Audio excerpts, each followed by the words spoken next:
Hello there. Hi, Kathy. I just thank the Holy Spirit every morning for the sharing and teaching that He gives to me.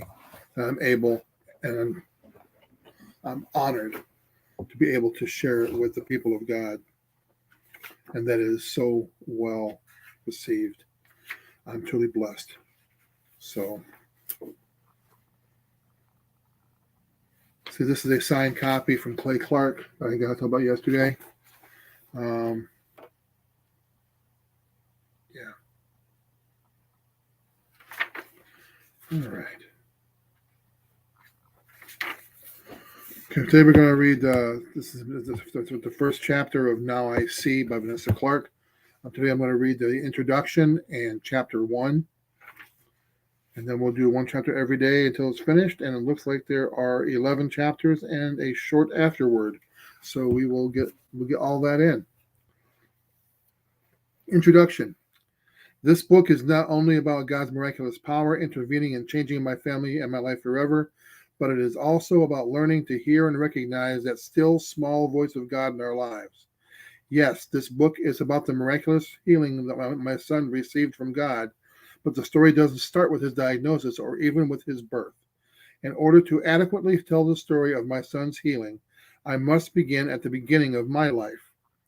God, in his mysterious ways, had, unknowingly to me, orchestrated many of the seemingly unimportant and mundane parts of my life to ultimately culminate in my son's healing.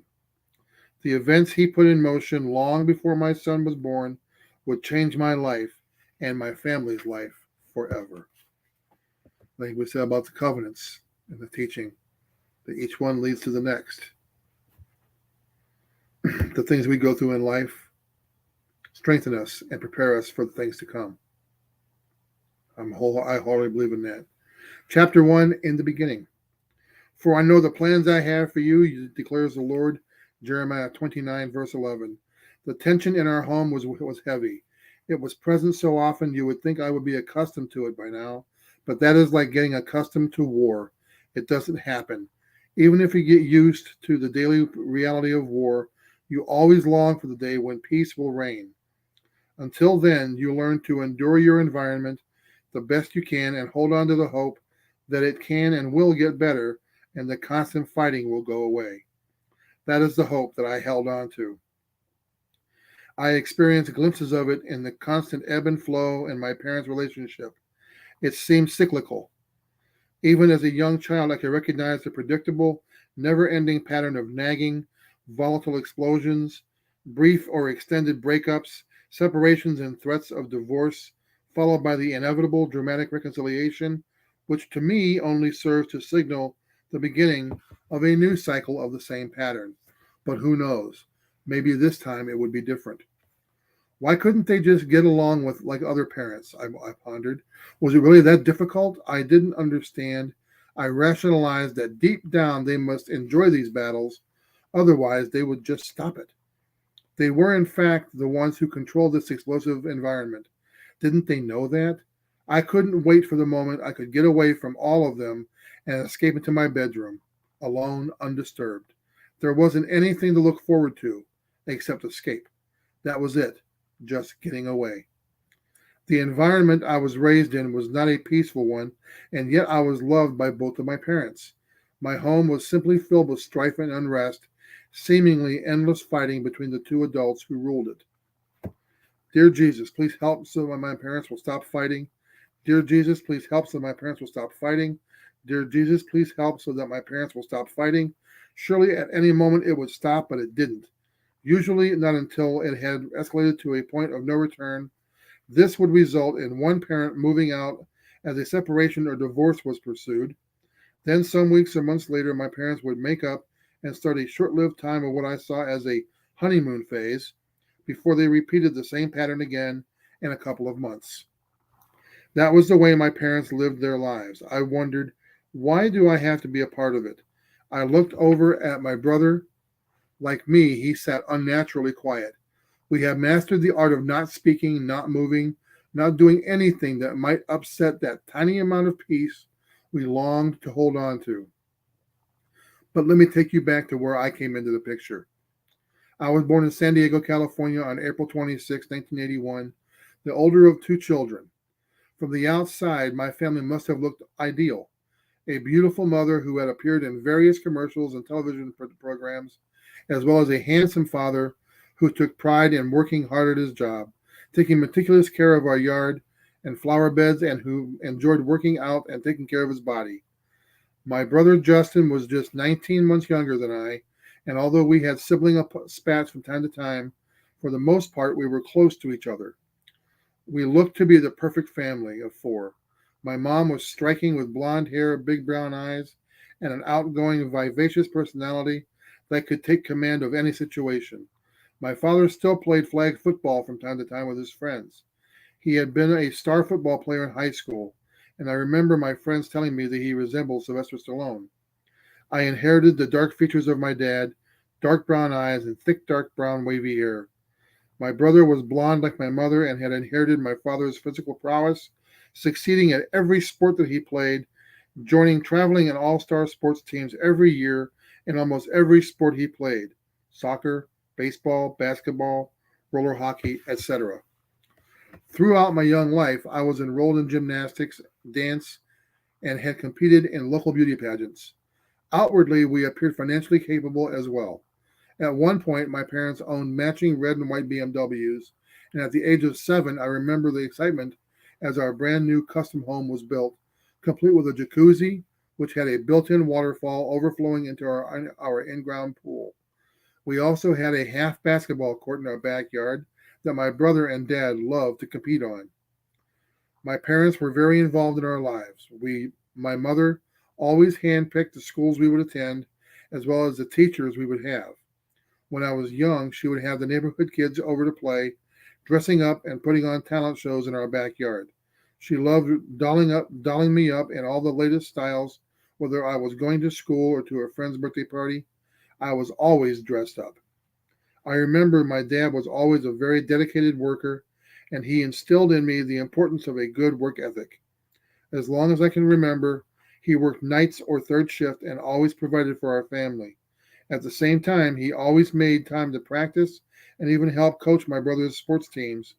In later years, when I was in high school, both parents attended all my cheerleading competitions and worked tediously on weekends to help me raise the money needed to attend all of my squad's events.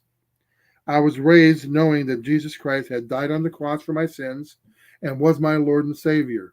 I am told by my mother that I officially asked Jesus into my heart while watching a televised Billy Graham crusade with her at around the age of 5. Billy Graham gave an invitation, and I informed my mom that I wanted to ask Jesus to come and live in my heart. I asked, and he did. While I was raised in a family that acknowledged Jesus as Lord, the constant fighting, strife, and unrest that existed between my parents overshadowed every area of our home life and did not reflect this truth. Home was not a pleasant place to be. It was tense, stressful, and at times violent. I never remember us consistently attending a church, and I dreaded when we would randomly go because I didn't know anybody. It seems that the times we went were few and far between, and always to a new place. I was a shy, self-conscious, and unconfident child, and I was extremely uncomfortable being the new kid who didn't know anybody. I was easily embarrassed and unable to hide when I was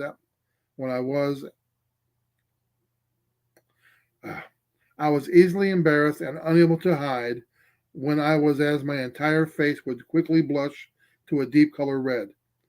I hated being singled out or attracting any attention to myself. In Sunday school, I just hoped to make it through class without being called upon. Adding to my anxiety was the fact that I never knew anything that we were expected to know in Sunday school.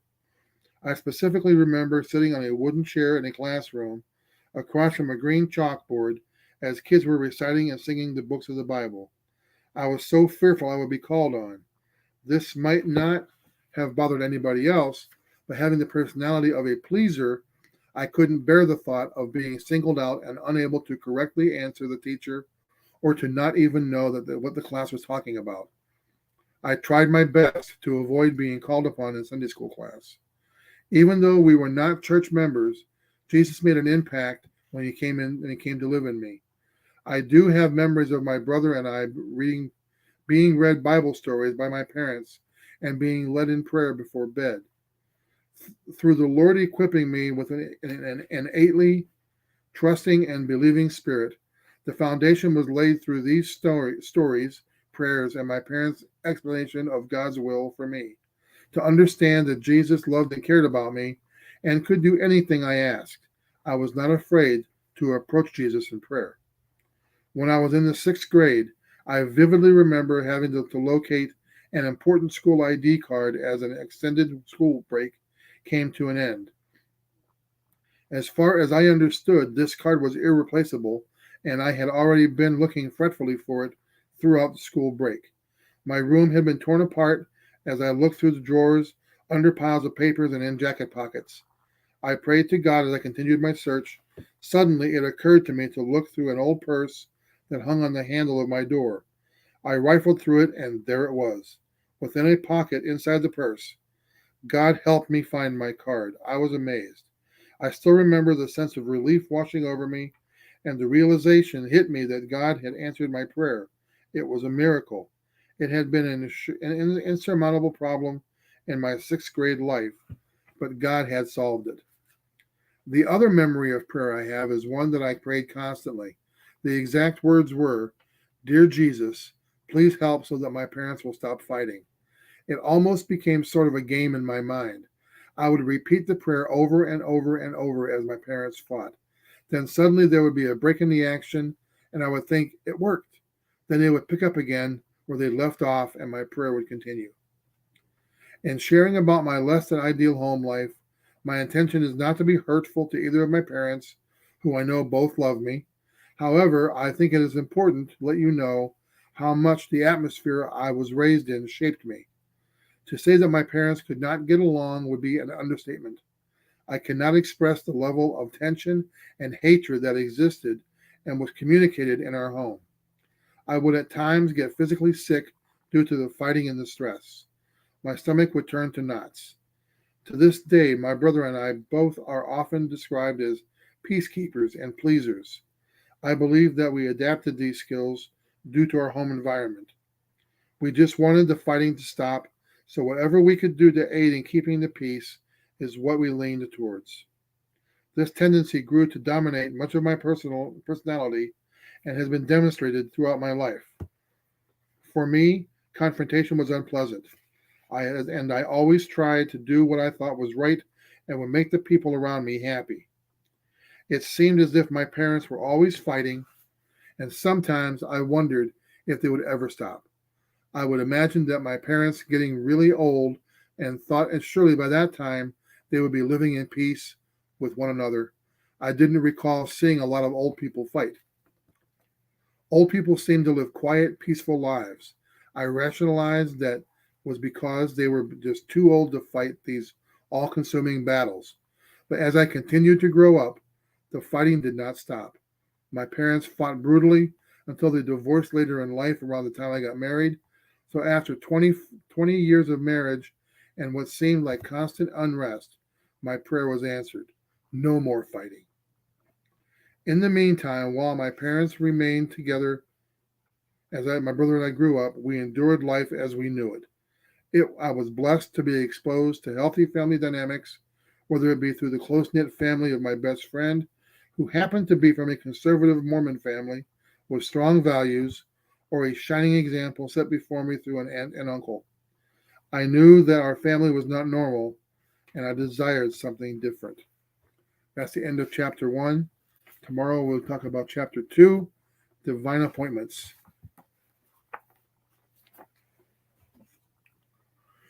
Everybody have a great day. Hi, Charles. How you doing?